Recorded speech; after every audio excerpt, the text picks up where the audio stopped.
The Holy Gospel of the Lord Jesus Christ according to John. There was a man sent from God whose name was John. He came as a witness to testify to light, so that all might believe through him.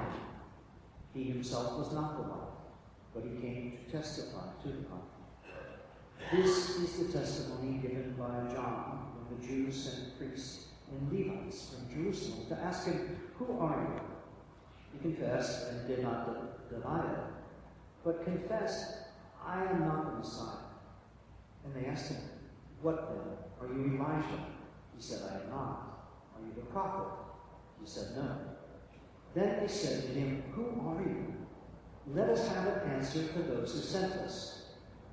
What do you say about yourself?" He said, "I am the voice of one crying out in the wilderness, 'Make straight the way of the Lord,' as the prophet Isaiah said." Now they had been sent from the Pharisees. They asked him, "Why then are you baptizing if you are neither the Messiah, nor Elijah, nor the prophet?" John answered them, "I baptize with water. Among you stands one who do not know, the one who is coming after him. I am not worthy to untie the thong of his sandal." This took place in Bethany across the Jordan, where John was baptizing. The Gospel of the Lord. Praise to you, Lord Christ. I came across a story this week. It's about a priest, happened to be a Canadian, and he was asked a question by his mom. His mother said to him, "Why is it that you're the only one of my children that's still going to church?" And he thought about it, but then he put the question back on his mother. He said, "Well, why is it you go to church, Mom? And why is your faith important to you?" Well, she went on for about 15 minutes, and it was maybe one of the worst conversations he probably ever had with his mom. It was like nothing seemed to be happening. And then she landed on one idea, and he said to her, "That's exactly it." He said, if you're ever asked why you go to church or why your faith is important to you, that's what you need to say. That's what you need to tell my siblings. So, the priest was at a conference and he heard this story, and he said, "You know something? I think I need to empower my people to talk about the faith." And so he went to a church in Colorado, and he started a talk and got off talking about how to empower people with their faith.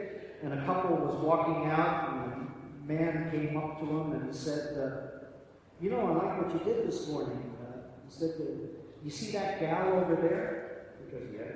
He said, "Well, we've been coming to church for 60 years. And neither of us had any idea why we were coming."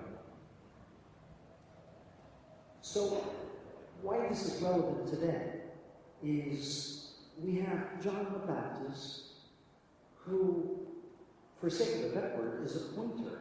He's a witness. He points to Jesus. He is the one who's captured by the great masters, the great painters throughout time, that he's always the one pointing to Jesus. It doesn't matter if he's a little baby sitting on Elizabeth's lap, and you have a beautiful representation of Jesus sitting on Mary's lap. You always see John pointing. And as he gets older, and as the artists kind of develop their style a bit more and their technique, they, for some reason, John's finger seems to grow. And over the years, you'll see paintings with John having a long finger. He's the pointer. He's the one who prepares the way. And he tells us about his faith Actually, he tells us more about his faith by what it isn't. He says, I'm not Elijah, I'm not the Messiah, I'm not a prophet.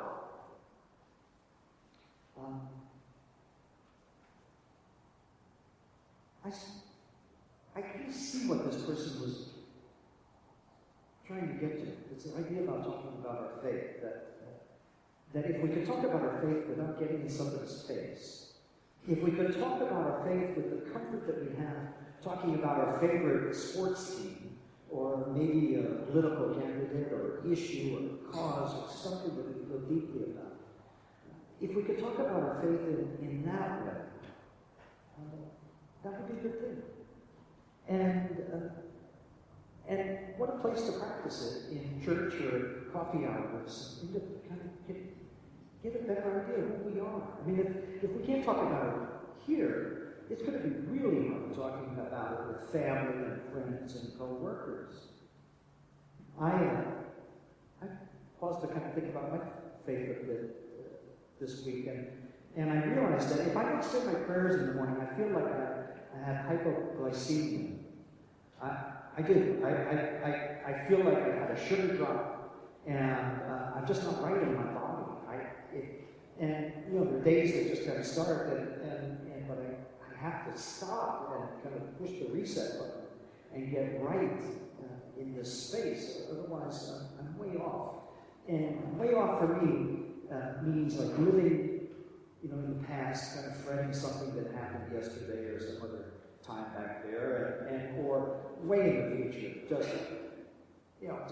over the top, thinking about what's coming down the road. And you know, I can do this so much that I have a friend that I share this with, and my friend likes to say to me, "Hey Norm, what's for lunch? You know, come back in the day. What's for lunch, dude?" And so that kind of pushes the reset button for me. The other thing, I feel that with my faith, that there's this underground river. There's this huge underground river that is the body of my faith. And I've never seen an underground river. I have no idea what it looks like, but I feel the power of it. And I like the idea of what it looks like, and I've never seen one. That seems to work with faith for me. It's almost like underscoring. If you think about an opera, if you think about an operetta, if you think about Marvin Hamish's chorus line, right? Constantly has music and it has underscoring. Whatever's happening through the story, there's this beautiful underscoring that kind of holds up the story. And I feel like my faith is like this underscoring to what's happening in my life.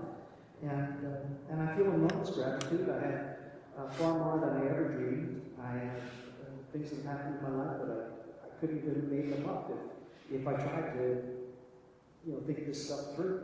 I'm truly blessed. I also know that life gets so huge that it's just way more than any of us can handle. And I turn that over to God.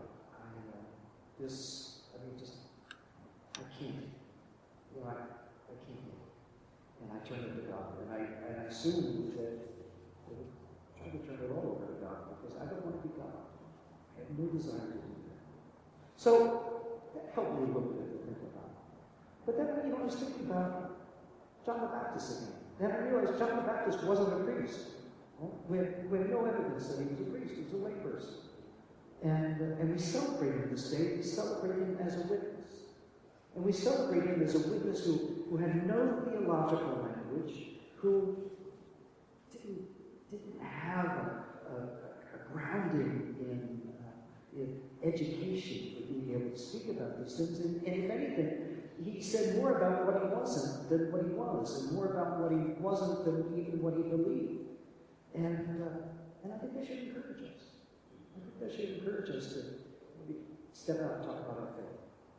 So, to that end, I encourage you to find someone over the next couple of weeks to help us get ready for Christmas and to celebrate one more Sunday of Advent with us. And we have a delicious menu of services over Christmas. I encourage you to invite someone to join the feast, and may you seize that as an opportunity